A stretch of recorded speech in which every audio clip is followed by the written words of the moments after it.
ever noticed that Christmas, especially after it's over, can be a little bit of a letdown? We do so much beforehand, and the day is so quick. And it's kind of like, it's over already. Recently, after Christmas is over for me, it involves thinking, okay, now we have less money than we did. My kids have more toys that they're going to forget they have, and I'm going to have to stop drinking eggnog. But did you know that Christmas, the actual Christmas event, the actual birth, was somewhat of a letdown in the Bible too? Or at least just doesn't get hardly any attention at all?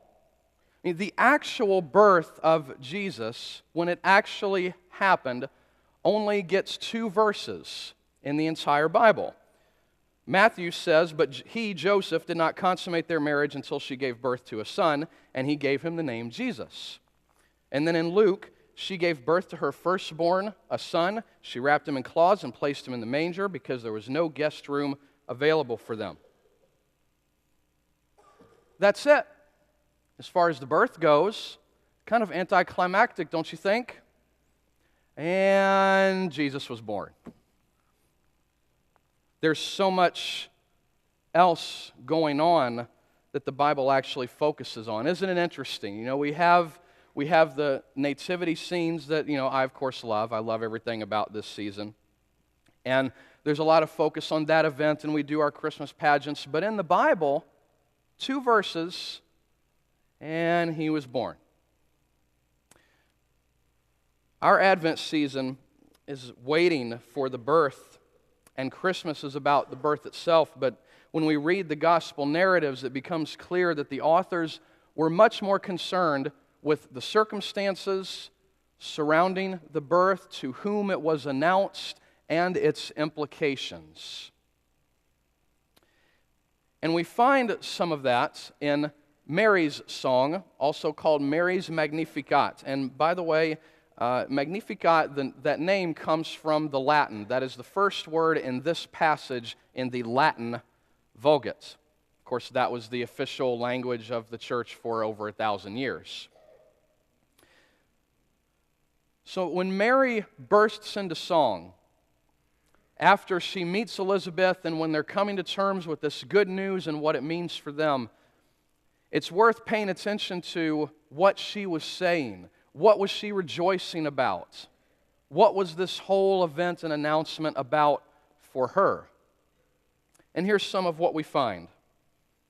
Verse 48, she said, "He has been mindful of the humble state of his servant. From now on, all generations will call me blessed." Now, English doesn't quite capture it. This is one of those passages where you see the English word humble. There's a Greek word being used in the original Greek New Testament that's not used very often. In another passage where it shows up, it's translated humiliate. Humble sounds cute and cuddly. It's not a cute and cuddly word. Mary is actually saying that I am rejected, I am humiliated, I feel like I'm worth nothing. Humiliation. And she says, all generations from now on will call me blessed. Do you know that humiliated to blessed is a pretty big jump?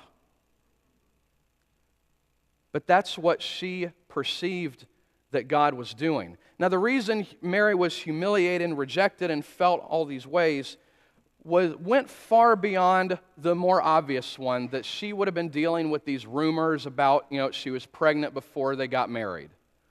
Certainly that would have been a problem, but far from the whole picture.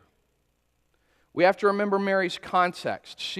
They were peasants living in first century Palestine under Roman occupation. They had little access to resources, no rights, no voice, no vote, and they basically had to live at the whim of others. This had been true since 63 BC. That's when the Roman Empire took over. And Rome would not just appoint governors and prefects and all those people that we read about. Rome also appointed people like the high priest. So it'd be kind of like the state of Kansas coming in and saying, here's your new pastor.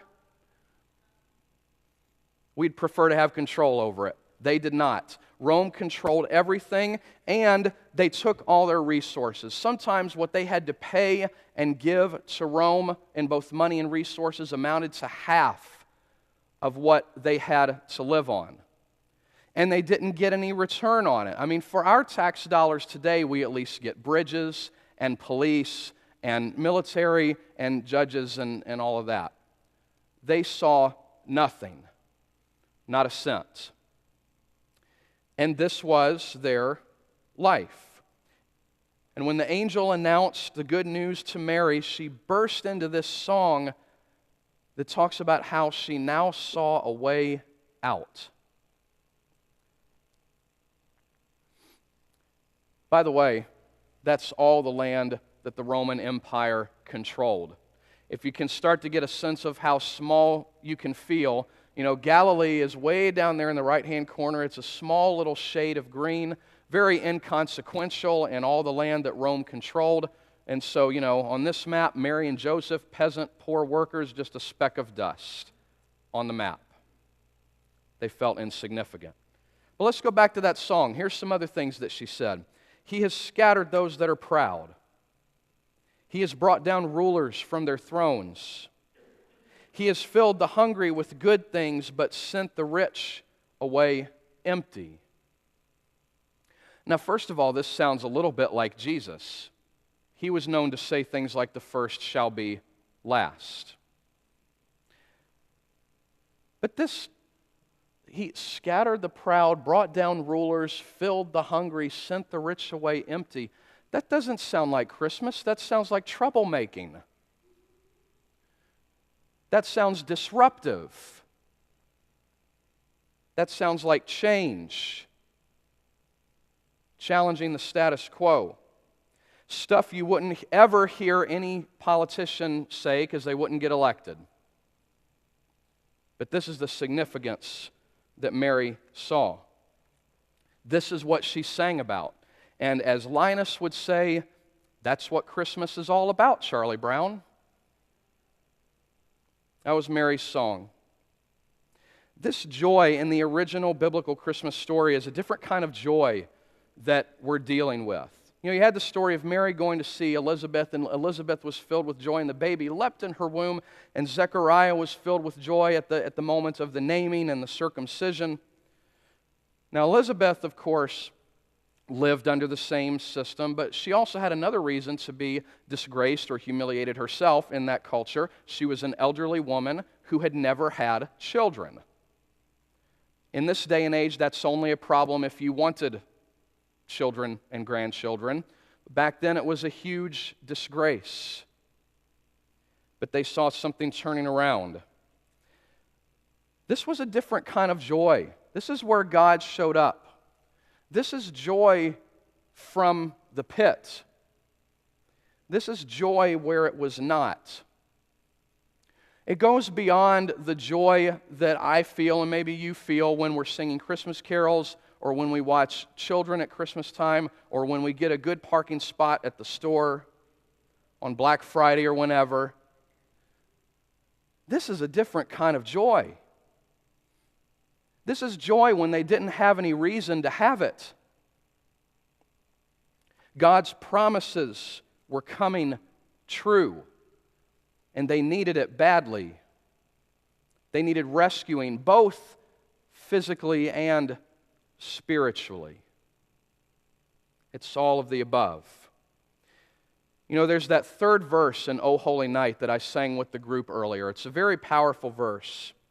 Truly, He taught us to love one another. His law is love, and His gospel is peace. Chains shall He break, for the slave is our brother. In His name all oppression shall cease. It started with the good news of God bringing joy to where it was not. God showed up among nameless, faceless nobodies, and He made them somebody. He showed up to the shepherds. They were dirty, poor, not in very high standing in society, but those are the places where God showed up. God was about to turn things around, and it was during a time and in a context where help was desperately needed in all its forms. I think there are two major things that we need to glean from all of this. First part is that it is a good reminder. As we look at the context of Mary, it is a good reminder that we today are not oppressed, at least in that way. We need to be clear about this. If you are an American Christian, especially a white American Christian, you do not know what persecution is. Now, there are people who think we're being persecuted because the store clerk says Happy Holidays instead of Merry Christmas. There are people who think it's persecution if we make space in the public square and in our schools available for families of other religions and traditions. Some people think that's persecution. It is not. On this soil, centuries ago in the original 13 colonies, in many places, you could be arrested if you were a Baptist preacher. I was born in the right century, and I'm happy for that. Have we been killed or jailed for our faith? Have we had to pay taxes that went to a church or a religious institution that we did not support and did nothing for us? It's not persecution. People have died for their faith. There are many people that we could talk about. I want to introduce you to one person who knows what persecution is. And by the way, as we think about our status here in this country, I like this pie chart. We are still in the majority. What is it like to be the oppressed? One man who knows is this man. Nelson Mandela passed away earlier this month. He was the first democratically elected president of the country of South Africa. As some of you may remember, I've been to South Africa. For decades before he was elected, South Africa was ruled by the white minority in a system known as apartheid. It's a Dutch or Afrikaans word that means apartness or separateness. South Africa is a beautiful country, but you saw signs like this. As late as the early 90s, signs that said these public premises and the amenities thereof have been reserved for the exclusive use of white persons. That was apartheid, and that was the system that Nelson Mandela lived under. It's a beautiful country. I'm proud to say I took that picture. I'm not even a photographer. Beautiful country. That's Robben Island, as it is seen from Table Mountain on the mainland. Beautiful from that viewpoint. Much of the island is beautiful, but then you can also see things like this. That, by the way, is the photograph I took of the prison cell Nelson Mandela was in for 18 years. You saw signs like this that you may not be able to see very well here. This is a sign in the prison that explained the different amounts of food people got based on the color of their skin. Traditional black Africans were called Bantus, and they got less food than all the other prisoners. And it was not much food to begin with, by the way. There's an area called District 6 in Cape Town. I visited it. There's now a museum there. District 6 was inhabited by the traditional African black population and a population that they refer to as colored. They do use that word. It's for people who also have some European descent. And at one point, the white apartheid government came into District 6 with bulldozers and wrecking balls and destroyed their houses and ran everyone out, rebuilt it, and said, this area is for whites only. And these are some newspaper clippings from that time. And if you protested in any way, if you tried to keep your home that you had worked for and lived in, if you in any way protested this injustice, you could have been slaughtered by police. That was the context of Nelson Mandela. It's interesting, after his death here, he's kind of gotten he's gotten a bad reputation in some circles because of the ideology he was associated with and the fact that right before he went into prison, Nelson Mandela did adopt a militant ideology. They were starting to gather weapons to try to overthrow the government. But that was only after years and years of peaceful protest that was met with beatings and torture and imprisonment and killing. And so they were finally going to rise up. And it's not the first time this has happened. Something like this has happened. I mean, there was this thing called the American Revolution. They were at their last straw, their wits' end. And it was enough to get Nelson Mandela labeled a terrorist. He was on the United States terror watch list until 2008. And the United States Central Intelligence Agency actually had a part in capturing and arresting him before his 27 years in prison. The New York Times reported that in June of 1990. Because we were more interested in stability than justice, and we were so paranoid about communism that we couldn't see straight. He knew what persecution was.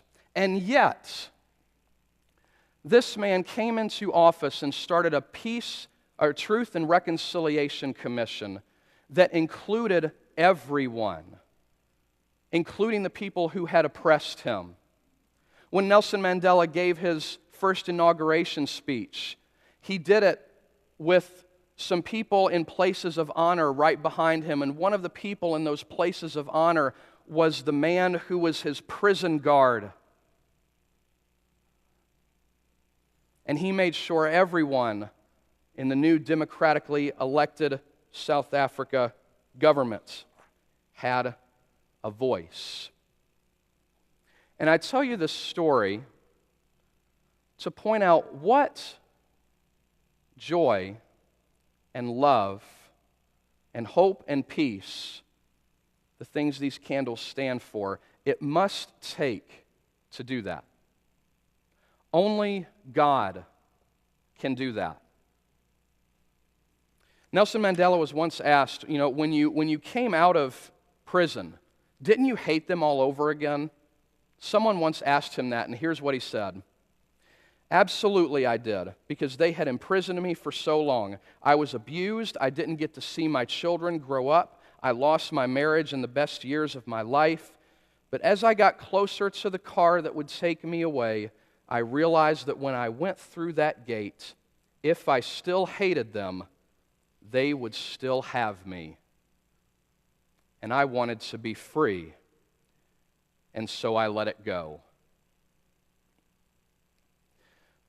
So the lesson, number one, is that compared to things like that, I'm willing to bet many of us have not experienced persecution. But we do experience types of oppression in our own lives. Things that take away hope and love and joy and peace. And with that, I think, comes a reminder. These candles that we light, it's not just for decoration. We light candles of hope, especially for the hopeless. Candle of love, especially for the unloved. A candle of joy for those steeped in sorrow. A candle of peace for those who don't have it. Mary's song talked about how God brought joy to where it was not. And He does the same thing today. I look around this room, and there's a lot of pain in the room.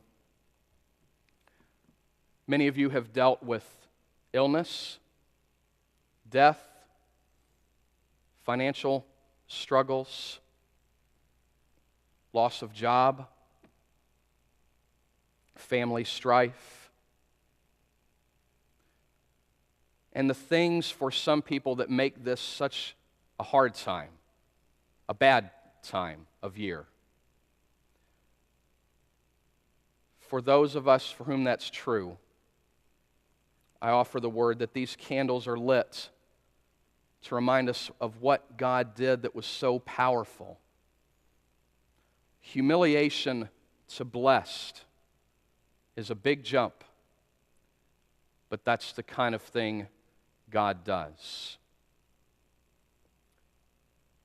One time when I was on call at Midland Hospice, I went to talk to a lady whose husband was near the point of death.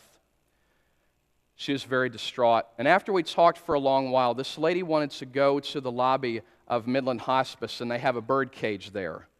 Some of you have seen it, right? They have a bird cage, and there was this one bird who was wobbling around on the ground. All the other birds were up here doing their thing. This one bird was on the ground, and she told me about this bird. She said, that bird can't fly, but it sings the most. And she said, sit here and watch with me. Now, birds aren't my thing, but I sat there and watched the birds, and she was right. This bird on the ground who could not fly sang way more than all the other birds, at least every 15 to 30 seconds. And she would point and say, look, it's singing again. In the midst of despair over the fact that her husband was about to lose his life. God is the reason that grounded birds sing. Or as poet Maya Angelou put it, I know why the caged bird sings. That is what God does. That is the story of Christmas. And He is more powerful than anything we might feel unable to overcome.